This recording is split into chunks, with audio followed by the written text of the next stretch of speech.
बिस्मिल्लाहिर्रहमानिर्रहीम। Dear viewers and students, अस्सलाम वालेकुम। मैं हूं प्रोफेसर ज़फ़र इकबाल। मैं आपको अपने चैनल राज़ी एजुकेशन इनसाइडर्स के सेगमेंट सब्जेक्ट ट्यूटोरियल में खुशामदीद कहता हूं। मैं जो सब्जेक्ट आप लोगों के लिए लेकर आया हूं वो है मैथमेटिक्स। तो जो आज टॉपिक हम डिस्कस करने जा रहे हैं वो है सेकेंड ईयर की मैथ की एक्सरसाइज 1.3 के क्वेश्चन से हम आज स्टार्ट करेंगे। तो आइए हम आगाज़ करते हैं। 1.3 से पहले के जो थ्योरम और एग्जांपल है वो हम करने जा रहे हैं। तो ये पेज नंबर 23 से 26 तक जितने भी थ्योरम और एग्जांपल आएंगे वो इस लेक्चर में हम सॉल्व करेंगे।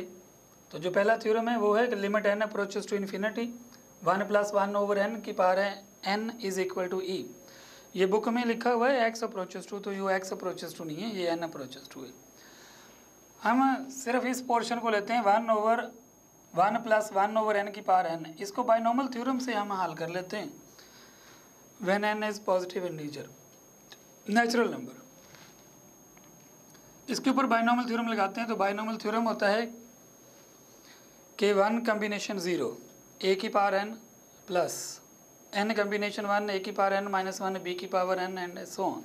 तो इसी के तहत हम लिखते हैं 1 की पावर n 1 ही रहता है, n कॉम्बिनेशन 1 n आ जाएगा, और यहाँ पर 1/n की पावर एक कम हो जाओ, सिर्फ ये n × 1/n प्लस आ जाएगा n - 1/2 का फैक्टोरियल और 1/n का स्क्वायर। नेक्स्ट आ जाएगा n - 1 n - 2/3 का फैक्टोरियल 1/n की पावर 3 एंड सो ऑन। ये वैल्यू इसी तरह से सो ऑन चलती जाएगी। हम लिखते हैं 1 प्लस n से n कैंसिल 1 आ गया, यहाँ से n एक और इसमें से n हमने कॉमन ले लिया। तो जब कॉमन लिया तो ये आ गया 1 - 1/n। ये आ गया 2 का फैक्टोरियल 1/n का स्क्वायर। जो एक्चुअली कॉमन लेते हैं वो डिवाइडेड बाय में होता है। तो यहाँ से ये एक n आ गया, एक n यहाँ से कॉमन ले लिया तो ये रह गया 1 - 1/n। एक n यहाँ से कॉमन ले लिया तो ये आ गया 1 - 2/n डिवाइडेड बाय 3 का फैक्टोरियल, और ये 1/n की पावर आ गई 3 एंड सो ऑन। ये 1 और 1 2 हो गया आपस में ऐड होकर, ये बन गया n का स्क्वायर 1 - 1/n ओवर 2 का फैक्टोरियल 1/n का स्क्वायर। 1 2 3 n आपस में मल्टीप्लाई हो रहे हैं, पावर ऐड हो जाएगी तो n की power 3 1 - 1/n 1 - 2/n divided by 3 का फैक्टोरियल 1/n का क्यूब।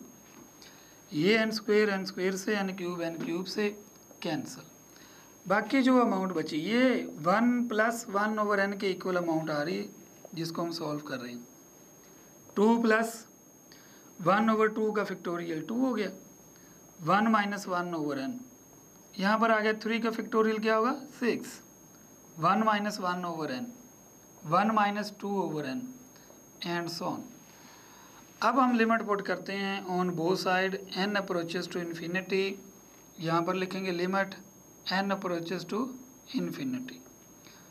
सब के ऊपर हम जिस जगह हमें n नज़र आएगा वहाँ पर हम प्लस इन्फिनिटी पुट करते हैं।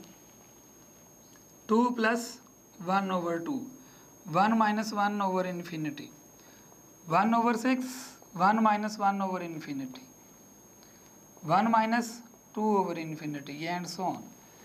Constant over infinity is equal to 0, 1/0 is equal to इन्फिनिटी। ये दो रूल है यहाँ पर जो हमने यहाँ पर पुट करने। 1 + 1/2 ये हो जाएगा 0, तो यहाँ पर रह जाएगा 1। 1/6 यहाँ पर ये 0, यहाँ पर ये 0, तो ये आ जाएगा 2 + 1/2 + 1/6 एंड इसी तरह से सो ऑन चलता जाएगा।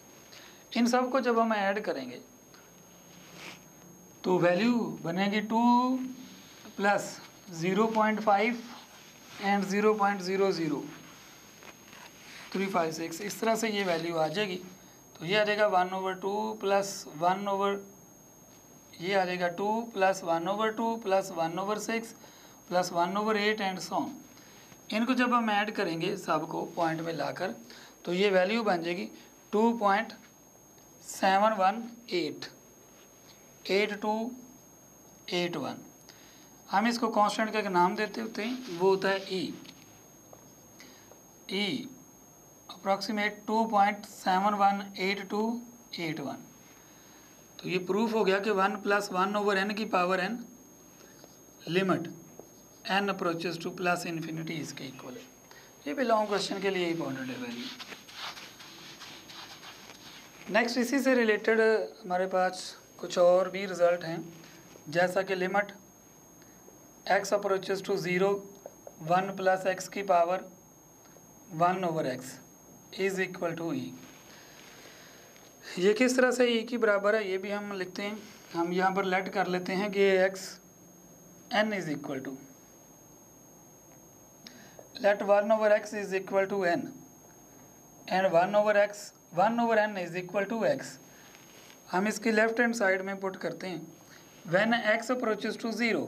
जब हम x की जगह अप्रोच करते हैं 0 तो n किसको अप्रोच कर जाएगा, इन्फिनिटी को। ये रिजल्ट इसमें लेफ्ट हैंड साइड में पुट करते हैं और प्रूफ करते हैं कि ये ई के बराबर होगा।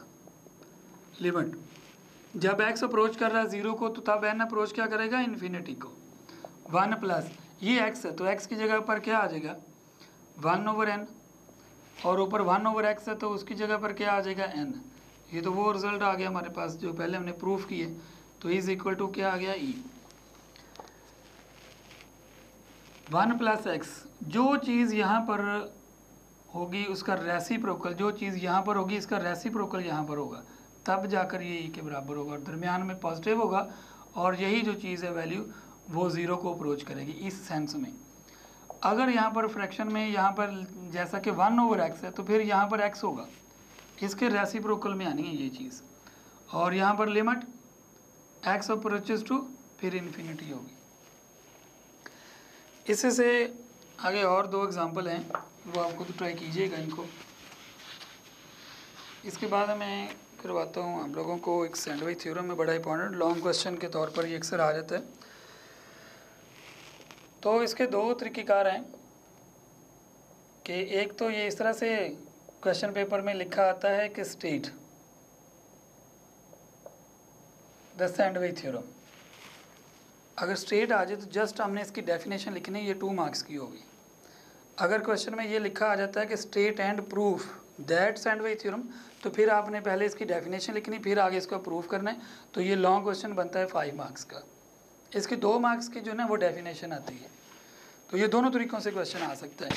स्टेट आ जाए तो सिर्फ डेफिनेशन लिखनी, स्टेट एंड प्रूफ आ जाए तो फिर डेफिनेशन भी लिखनी है साथ और इसको प्रूफ भी करना है। Let F G and H, यहाँ पर 3 फंक्शन आ गए, 3 फंक्शन की कंपोजिशन है।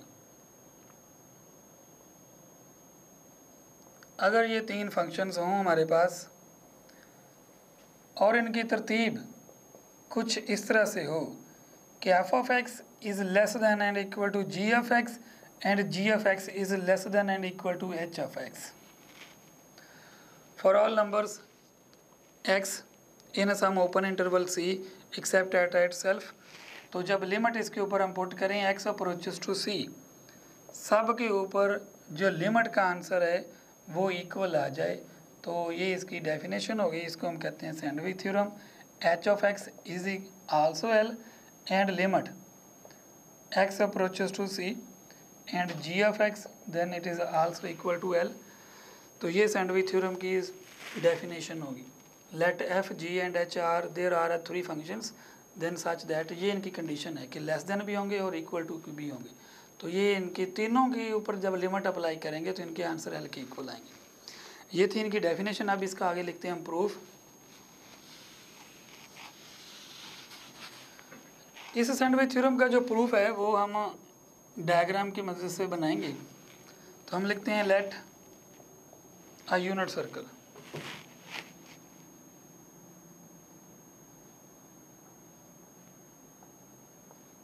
यूनिट सर्कल कौन सा होता है, जिसका रेडियस किसके इक्वल हो जाए, 1 के बराबर हो जाए, हम उसको यूनिट सर्कल कहते हैं। हमने ये एक सर्कल बनाया, ये यूनिट रेडियस है इसका। ये हमने एक बनाई है आर्क के ऊपर, यहाँ पर एंगल आ गया थीटा, यहाँ पर हमने लिखा O, ये सेंटर हो गया, ये हो गया A और ये हो गया B, ये आर्क। ये हमने ट्राइंगल बनाने के लिए एक स्ट्रेट लाइन लगा दी है, ये बन गई ट्राइंगल। एक और हमने ट्राइंगल बनाई, अब हमने इसको नाम दे दिया, ये एक परपेंडिकुलर ड्रा करना पड़ेगा हमें। उसकी वजह ये कि जब हम ट्राइंगल का एरिया फाइंड करते हैं ना, तो उसका फार्मूला होता है base multiply by height divided by 2, या 1/2 बेस मल्टीप्लाई बाय हाइट। तो इसमें जो हाइट या अल्टीट्यूड कह दें या परपेंडिकुलर कह दें, उसके लिए हमें ये बनाना पड़ा C और ये D। ये एक डायग्राम बनाई है हमने, यहाँ पर 3 चीज़ें हमने इकट्ठी कर दी, triangle AOB, sector AOB and triangle ADO। ये 3 चीज़ें हमने बनाई। अब इन तीनों के ज़ाहिर बात है एरिया में डिफरेंस होगा। हमने यहाँ पर लिखना है area of triangle OAB is less than, इसका एरिया सेक्टर से कम है, area of sector AOB is less than area of triangle OAD। ये हमारे पास 3 चीज़ें। अब जो सेक्टर बना है यहाँ पर, वो देखें कौन सा सेक्टर है, ये सेक्टर है, इसका नाम है OAB। जो ये लाइन लगी हुई है ट्राइंगल में, इसमें ये ट्राइंगल बन गई। अगर ये लाइन बीच में से निकाल देते हैं तो ये सेक्टर बन गया, अगर ये लाइन लग जाती है तो ये ट्राइंगल बन गई। अब हमने ये तीनों के एरिया फाइंड करने हैं। सबसे पहले हम ट्राइंगल OAB का एरिया फाइंड करते हैं। एरिया फाइंड करने का जो फार्मूला है, एरिया ऑफ ट्राइंगल AOB, इसका फार्मूला क्या होगा, 1/2। बेस इसमें है OB, बेस इसमें क्या होगी OB,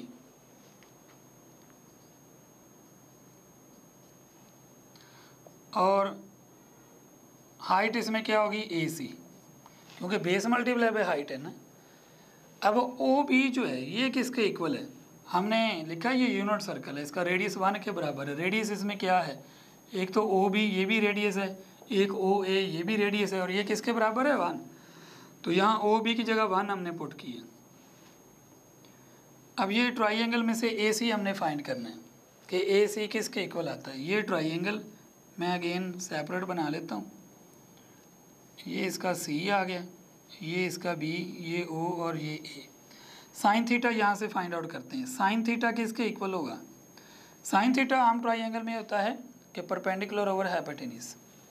परपेंडिकुलर इसमें क्या है, परपेंडिकुलर AC है, और इसमें हाइपोटेन्यूज क्या है, OA है, और OA किसके बराबर, यूनिट रेडियस, तो वो किसके बराबर हो गया 1 के। तो वो 1 नीचे लिखें या ना लिखें। अब ये हो गया 1/2, AC की जगह पर क्या आ गया, साइन थीटा।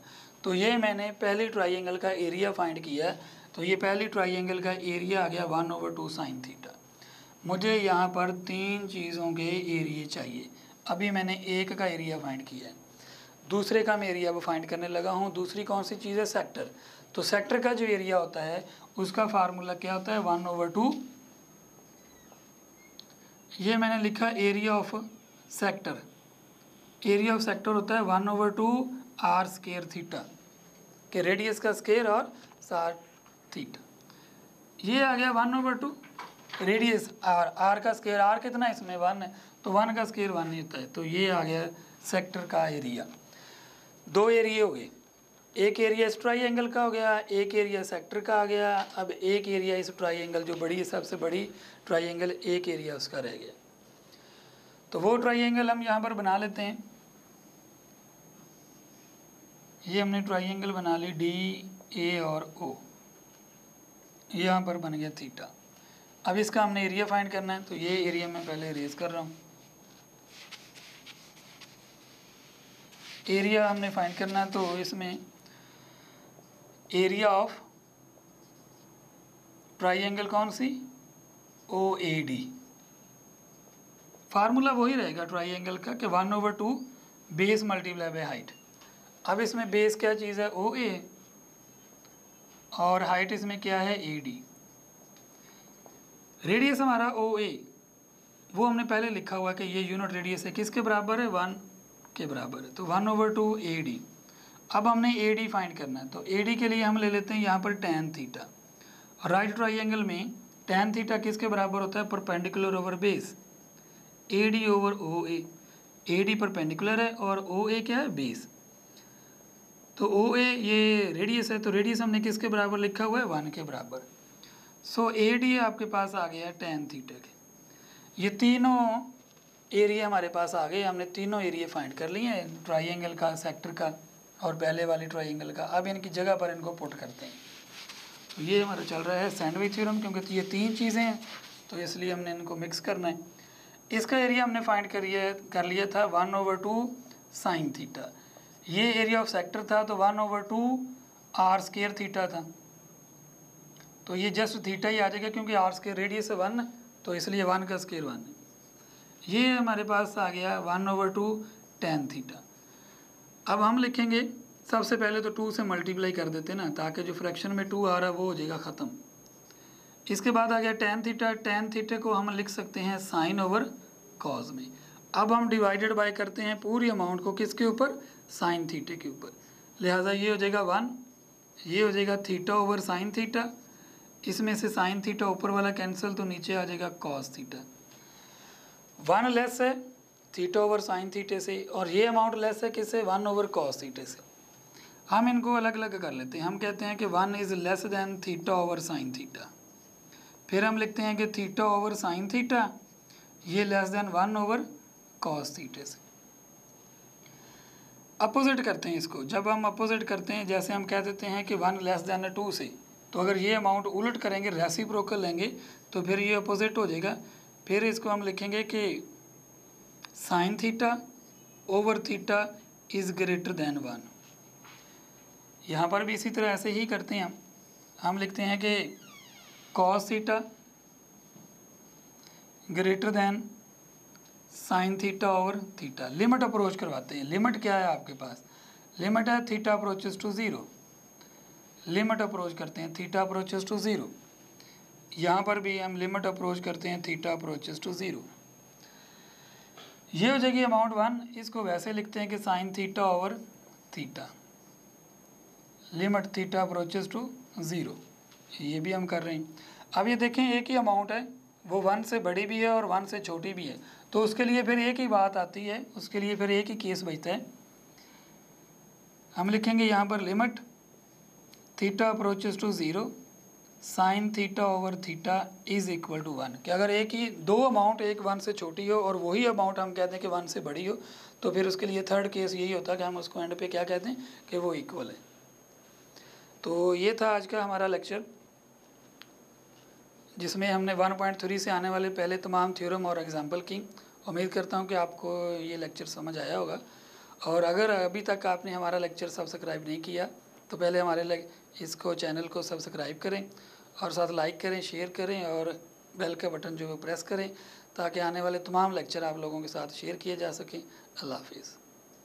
चल फोटो देख किवें दा